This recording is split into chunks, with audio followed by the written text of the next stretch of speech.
Greetings, everyone. It is I, of course, your one and only, Multipotentialite, Neurodivergent host, the Kosmic Jedi. Welcome back to my channel.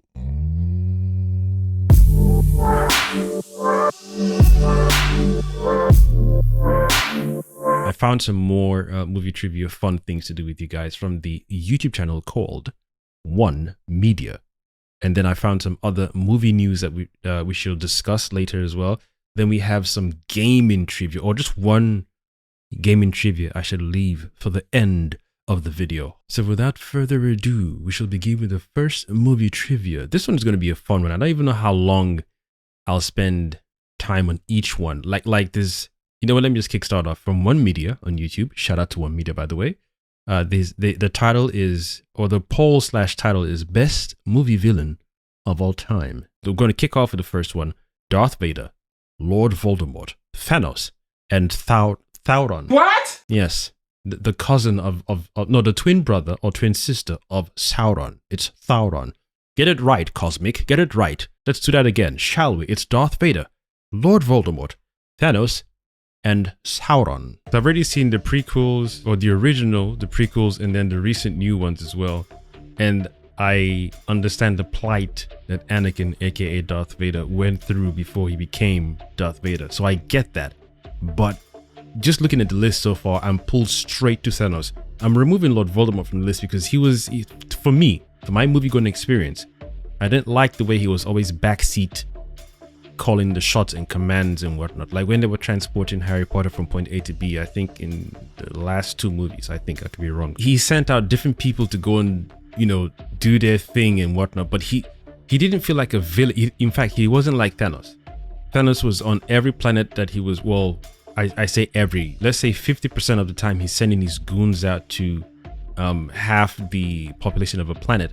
At least 50% of the times he was there. Thanos is a hands-on guy. He's that villain that doesn't just call the shots for the sake of calling the shots. He's there with you. He's a general that fights with his army. He's the conqueror, or whatever you want to call him. He's always present with his people.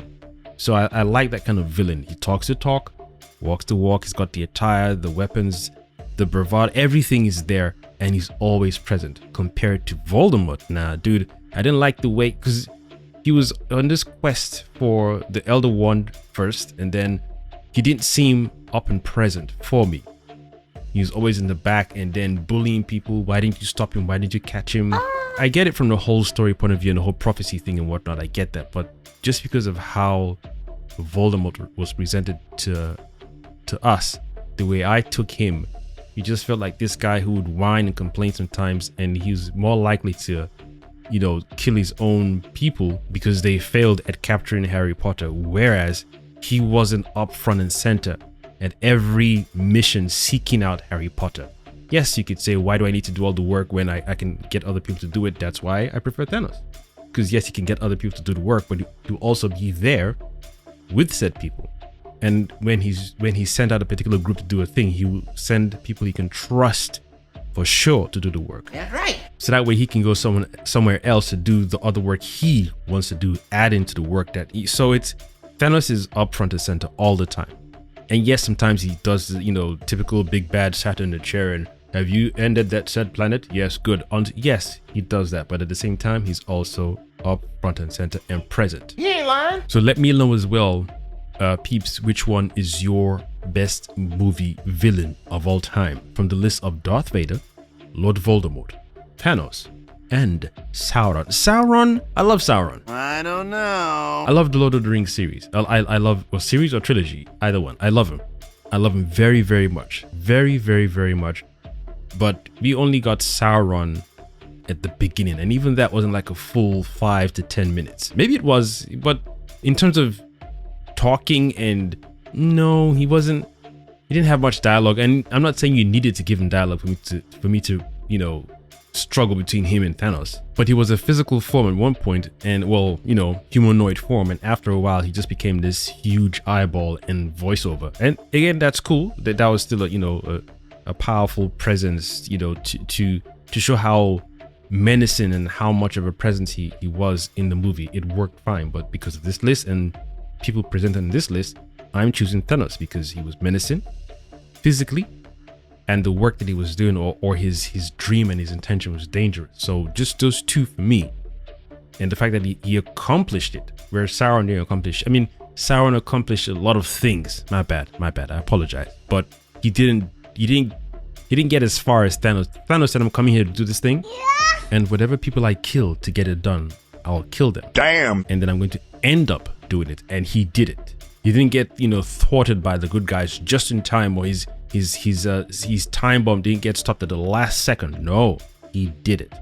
Sauron was close to getting it done, but he did it.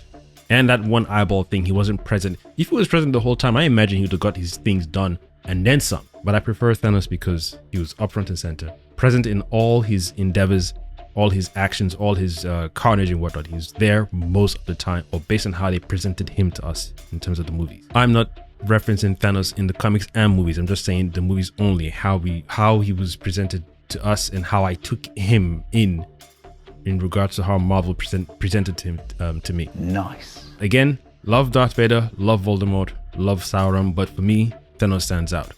So let me know in the comments as well, which one stands out for you. On to the next one, shall we?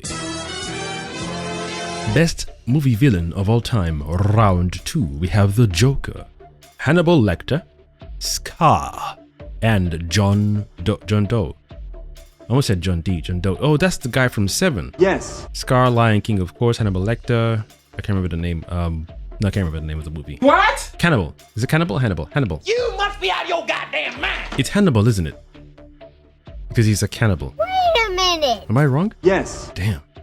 I swear it's Hannibal. Does not compute. You know what? It's not even a struggle. What am I doing? I took a deep breath like I was about to give a whole speech. This might be... No, Joker. Joker, absolutely Joker all the way through. I grew up watching Hannibal, and he was alright, and I was too young to really find him menacing. Damn. And the time period I watched him is when I was watching, I could be wrong again with timelines because of how my brain is recorded memory, but I was more shook up of Chucky. What? And what's the other guy's name with the scissors for fingers? No, not Edward Scissorhand. Nightmare on Elm Street. What's his name? Freddy Krueger. I was more shook up of Freddy and Chucky over this dude. Like I said, I wasn't sharp enough to grasp what the hell was going on with Hannibal Lecter. It wasn't Stallone, it wasn't Arnold Schwarzenegger, so it wasn't an action movie then. I wouldn't pay too much attention. I mean, the only thing I paid attention to in terms of when it wasn't Stallone or Arnold those days and other action heroes like Bruce Willis, Eddie Murphy, is Fugitive. Nice. That was the first movie I remember watching that I said, oh, that doesn't have any flying bombs and flying grenades and superheroes, but it kept me engaged and glued to the screen.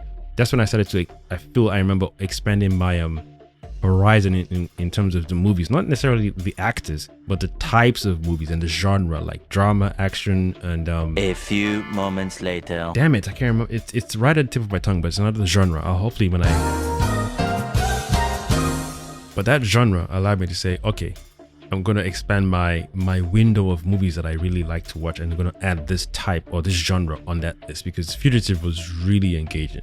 Beautiful movie. It wasn't a massive action movie, like I said, grenades and sparks here and there. And so let me know again in the comment section, peeps. This is a quick one. Joker for sure, because the Christopher Nolan Batman movies, woosah. You don't understand. Some people just want to see the world burn.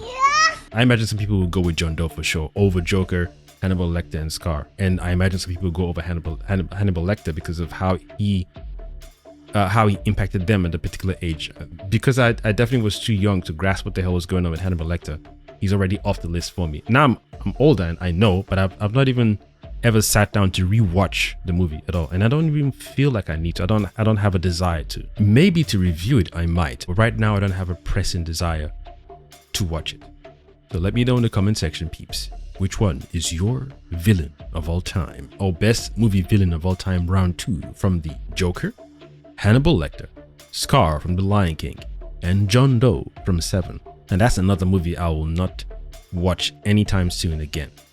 And I watched that twice. First time I watched it again, I think I was too busy or distracted. But the second time I watched it, I was like, this is a dark movie. Super dark movie. I have no zeal, desire, or joy to rewatch it again. Too dark. Too dark. On to the next one, shall we? This one I like. Palpatine / Darth Sidious. Who's Judge Doom? I don't know what the hell that is. I've never seen. Is that in the Judge Dredd franchise? Okay, so Palpatine, Darth Sidious, Judge Doom, Agent Smith, or Green Goblin. Woo! Off the bat, I'm going with Agent Smith. This guy's menacing. The way these villains made me feel, out of all of them, Smith is the one that, like, I don't want to mess with it. I don't want to come across this guy in real life. If I was in that Matrix system, no way. Because his thing was different, man. Out of the 3 agents, he was like, I just want to get this thing done because y'all taking too much time. Find me this Zion place so I can just end these cocksuckers. It's too much. Damn, son. Gotta be chasing these guys like cat and mouse. Give me the location, give me the codes. Just end these dudes. Just end these suckers. What you talking about? The one. He don't even look too right. He looks skinny out here. He looks confused. He's not too sure of himself. End this dude, man. You ain't lying. No, Smith is the one for me, man. Smith was menacing and calm at the same time, but you could tell he was like, it was on his, the whole thing was pressing on his mind, like, let's get this thing done. Come on. Where the codes at? Where the codes? Okay, Morpheus. Even that dialogue. You don't understand. I plan to do a separate video breaking down the scene between Agent Smith and Morpheus, or how that scene made me feel, and just the hidden things that my mind saw. Dude, The Matrix is something else, man. It's the one for me. Yeah, it's the one for me. So yeah, I don't know who Judge Doom is. I don't know what cartoon or movie he's from. Anyway, you guys probably let me know in the comment section. So I put it to you, ladies and gentlemen. Who is your best movie villain of all time from the list we have mentioned? Palpatine / Darth Sidious, Judge Doom, Agent Smith, and the Green Goblin. Let me know in the comment section below. Alright then, on to the next one. Wait a minute. Hold on, which one should I choose? Which one? The gaming will leave for the last. I feel the movie one we should talk about now and get it out of the way. Then we'll do the special one I want to talk about. That one is going to be a lot more fun. Maybe that might make the video a little longer than I intend. We shall see, won't we? So now in regards to superhero movies coming out next year, honestly, I have no excitement. I have zero excitement. Even for the Spider-Man Brand New Day, the only one I'm excited for, my bad, I can't believe I just said that, is the Avengers Doomsday. That's the only one I'm looking forward to on this list. You ain't lying. The Clayface thing, there's a potential to do this well.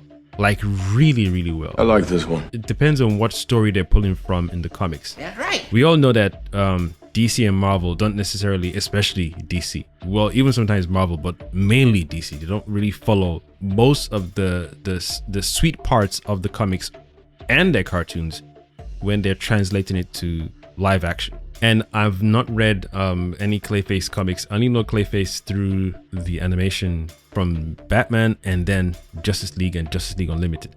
So to do that live action and then say it's going to be a movie on the big screen, that's for me, that's 2 hurdles. Because one, you gotta find the right actor to play Clayface. You're going to use an A-lister or B-lister or an unknown. That's one. How do you introduce this character to an audience that doesn't know about the comics, the cartoons, or the character at all? That's a good question. Just the regular average audience, the regular masses who don't even know this character is from the comic books. They just hear something called Clayface. How do you introduce him to that audience? That's a lot of work to do, man. For those of us who know, we know. But for new people, newcomers, are you using an A-lister or known enough actor? And when you say known enough, where is he coming from? Is he coming from Game of Thrones? Is he coming from theater? Like, because whichever actor they cast known, he's bringing in his audience from his previous works.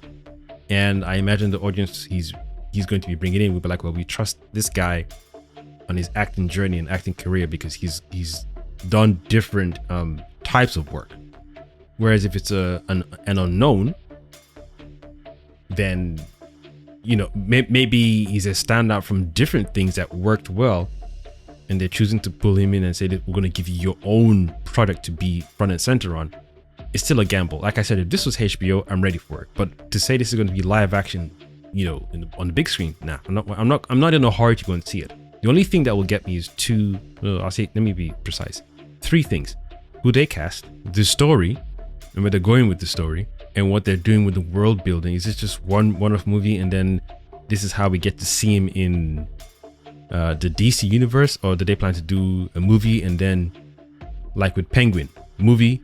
No, sorry, like a Penguin introduce him in the movie and then have his own TV show. Or Wait a minute. basically, how often are we going to be seeing Clayface? Is just a one-off and then boom into Batman? Is this something they're planning to do with all the other or most of Batman's rogues gallery? If this was Dr. Freeze instead, yes. Damn. I don't know much about Clayface, but right now it's zero for me. There's no, I'm not looking forward to it. I still feel this should have been something for HBO Max for sure. So we've already spoken about Avengers Doomsday, and yeah, I'm looking forward to that. Even when they change it from May to December, it's 50-50. But because I enjoyed the Fantastic Four movie, I'm hoping that, it bleeds into Avengers Doomsday nicely. And like I said, 50-50 because the last two movies for me, they came out this year. Before Fantastic Four, First Steps, the last two or the previous two Marvel movies were trash. Damn, son. Absolute trash. You don't understand. What I'm hoping for Avengers Doomsday is that it brings that same spark Infinity War had in Endgame, because those two movies till this day, outside of Captain America Winter Soldier, Avengers Infinity War and Doomsday are my most enjoyed Marvel movies of all time. Willingly? Yes. Most. Both of them, I can watch them back to back. Woo! After Endgame, it's just been downhill for me. For my movie going experience or for my Disney Plus experience, trash. One or two good bits, like the What If series, that was fun. But they didn't even lean into it more to just have, carte blanche to do anything they wanted to do. Even with that open space, they restricted themselves. How do you restrict yourself in your own multiverse saga to enjoy, especially in animation? Maybe it's the budget. What do I know?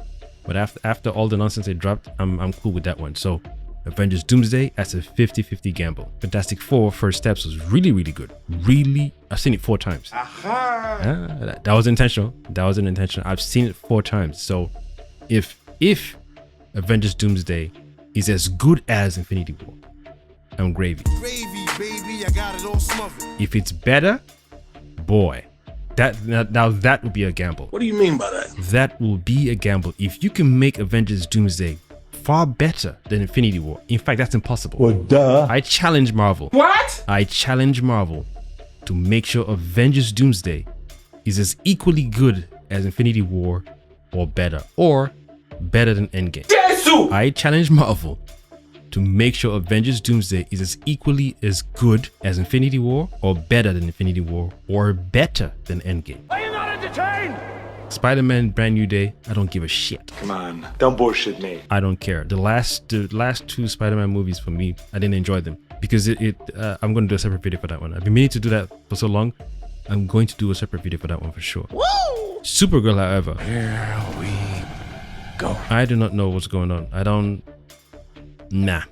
After Superman, boy, James Gunn can do anything with this franchise. He can do jack all, and there's no desire, there's no zeal. The only thing I'm looking forward to in this list is Doomsday. I should have just said that right at the start and then onto the next one. I don't care about no look up, look down, look left, look right. I don't care. She was drunk in the end credit scene, so we're bound to see that for a good 10 minutes or 5 minutes. And I can sit here and say, that's not my Supergirl. I want Supergirl to be this. And I imagine there's going to be some super comic book master lord that would tell you, oh, there's an exact run James Gunn is using. I don't give a fuck, Keisha. Just because this dude is using a comic book run doesn't mean it's a run of the comic because I want to see the character from. So all these people trying to fact check it, well, it's from the comics. Dude, there are a lot of people who care and a lot of us who don't give a shit. That's right. Because you have a huge, sexy-ass catalog of all the things you can pull from comics to cartoons. And even the freaking Supergirl live-action show, that was really good.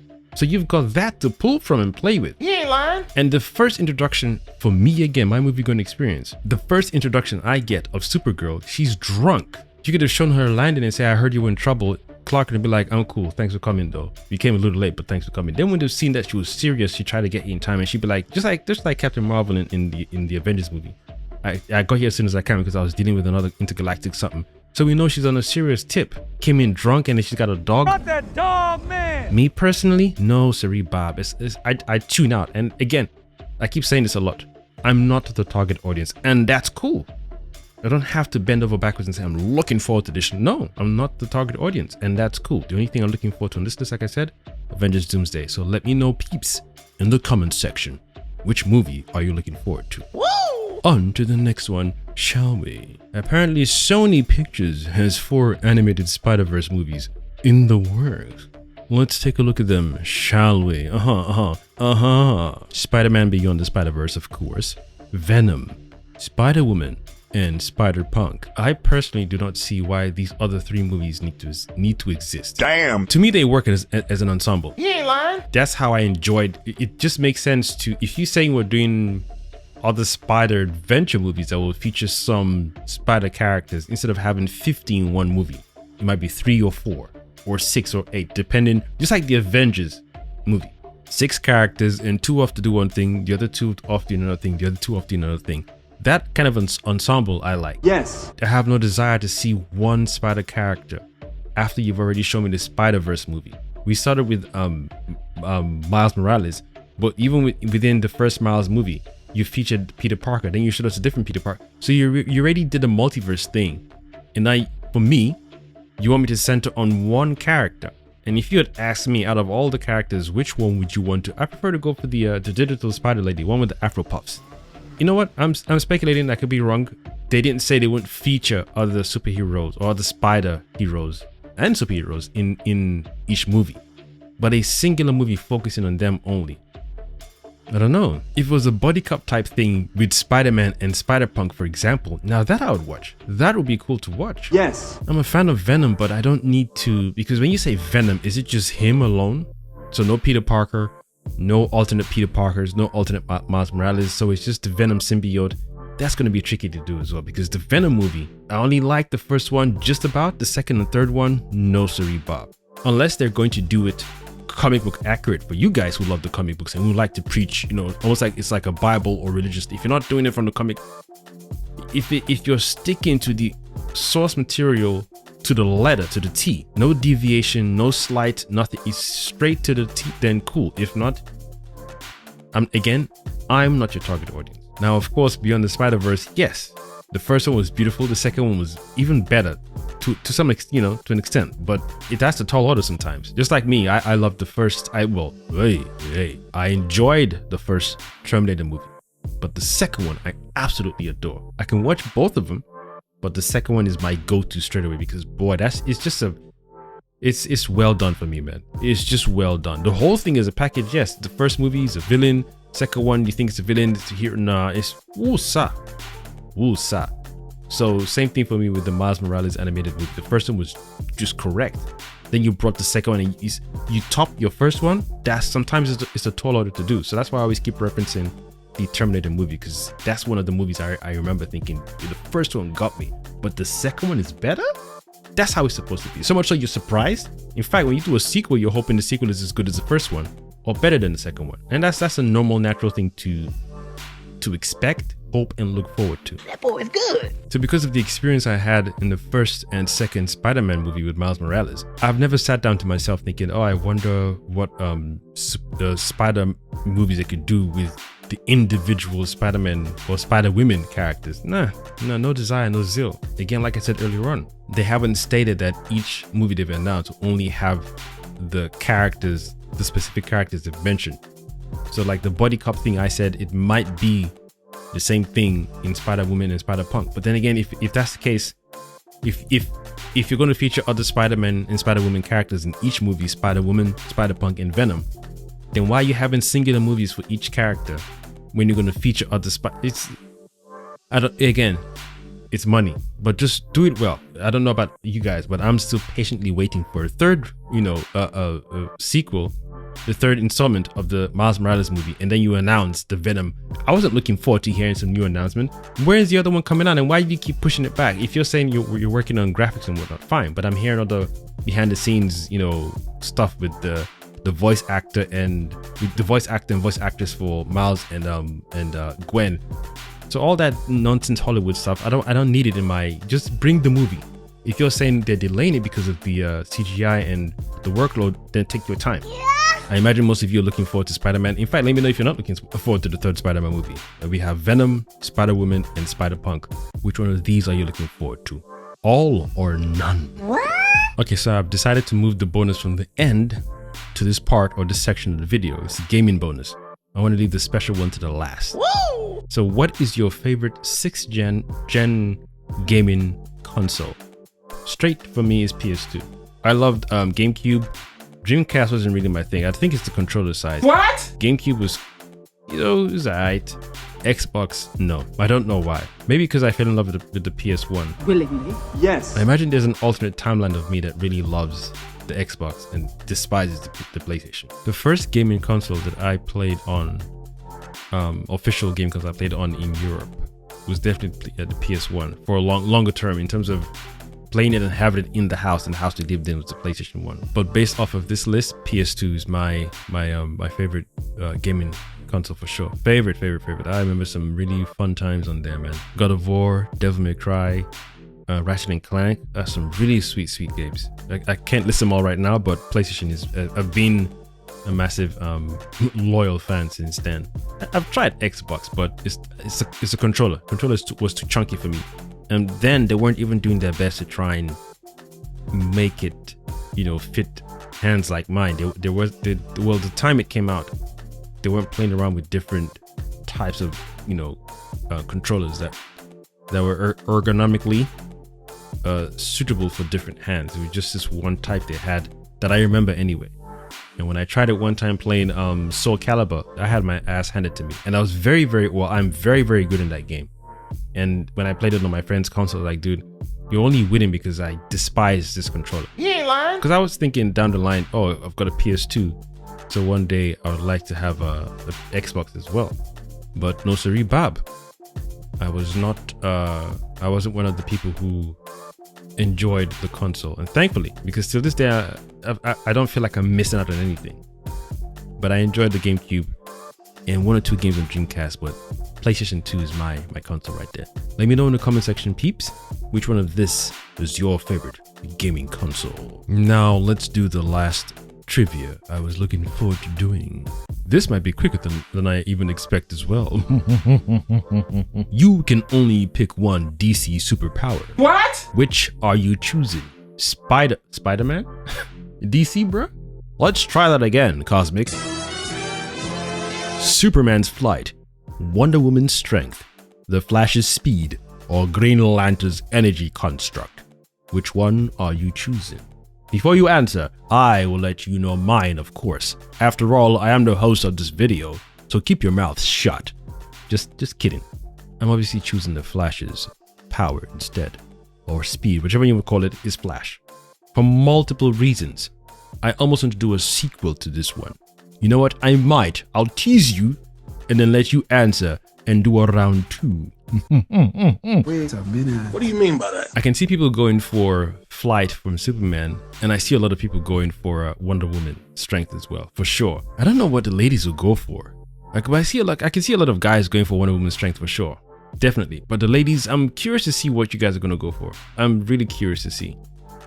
Like Green Lantern, if you have a very strong, powerful imagination, that's your dude right there. If you are someone who has a very, very strong and infinite, like you can tap into different realities and realms and come up with some strange ideas, and you don't have a limited mind, Green Lantern is your dude for sure. I can see some people doing that. Yeah, flight easy. You don't gotta book no ticket to go nowhere. You don't gotta traveling. You save money on traveling. You will save money on traveling, especially if you do a Mach 10 speed. Whoop, you get your destination in no time. Yeah, you don't need no first class because you are your own first class. You don't need no, you good. You straight. Strength, oh, ain't nobody beating you, nothing. You helping your people move, your friends move. You're defending, strength. They said Wonder Woman's strength, not flight. So it's singular powers. All right, cool. So I can see you guys. I can see different people going for certain things, but I'll leave the video here and do a sequel as to why I chose the Flash's speed. Some of you, for those of you who know, you know. Aha! But for those of you who don't know, look forward to the second video. Then we shall sit down and discuss, won't we? But let me know in the comments as well from the previous conversation. Hopefully by the time of the video, you guys have had enough time to pause, run through your thoughts, and then answer certain questions based on each trivia.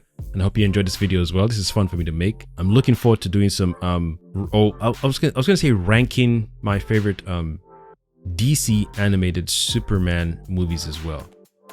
So look out for that video soon or in the near future. Right now I'm watching Alien Earth, and so far it's good. I'm going to do a short review video tomorrow. I don't even know when they're releasing the episodes, but I've watched episode 1, and there's some things I want to talk about outside of the alien thing and outside of the monsters and, you know, the creepiness and whatnot. There's some few conversations I want to speak about, because for those of you, you know, who are aware, there's an undertone of transhumanism going on, and boy, I really want to touch on that, because there's just some things. I've got thoughts, but let me know if you guys are watching Alien Earth as well. It's good so far. The second one, I just started the second episode, so I think I'm like 15 minutes in, and there's so much I want to talk about, because the children, yeah.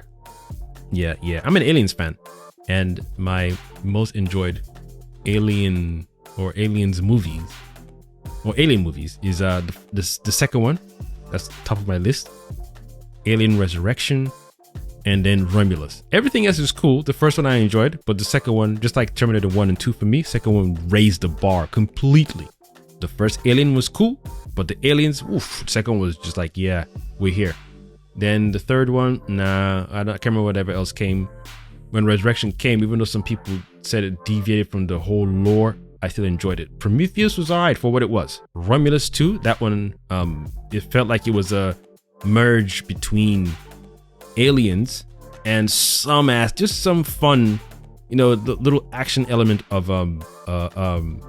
Alien Resurrection as well. So yeah, I'm looking forward to if they plan another movie. I hope they're working on another one. I hope they're really working on more, because the franchise is a powerful franchise, and it really works well when you do things intelligently in that world.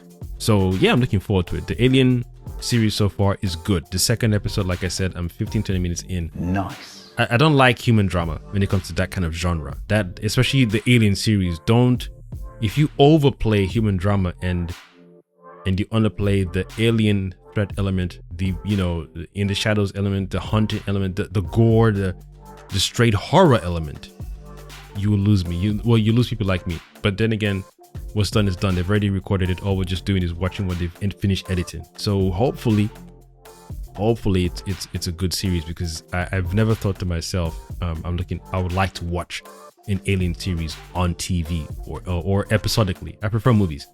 I prefer the Alien franchise in movies, in the cinema. That's right. Alrighty then, peeps. Let me get out of here and go and start editing this video. As always, I have been, of course, your one and only Multipotentialite, Neurodivergent host, The Kosmic Jedi, signing out. Thank you for watching.